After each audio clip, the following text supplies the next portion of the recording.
Hi mga guys, ari naman ko.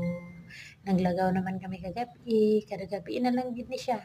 Kada gabi na lang gini nga latagaw amon. Pero okay man siya, makakita ka sa kung ano-ano nga mga klase nga mga lagtawon sa palibot. Kaysa sige lang kapungkos balay.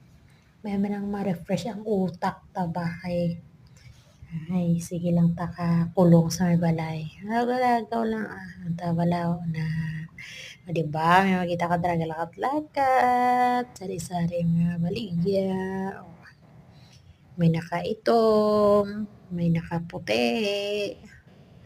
Ano lang na lagaw-lagaw lang ang birara naman kay para malingaw kang alaga ko porti kalagawan ay maan lamang. Magibi ang adlaw kung hindi siya pakagawas balay. Kaya mo na sige lang kami kalagaw, lagaw nga lagaw. Amo na sila nga pagbugtaw sa aga galibot-libot pang kalibutan mo. Sige lang, laban inahan.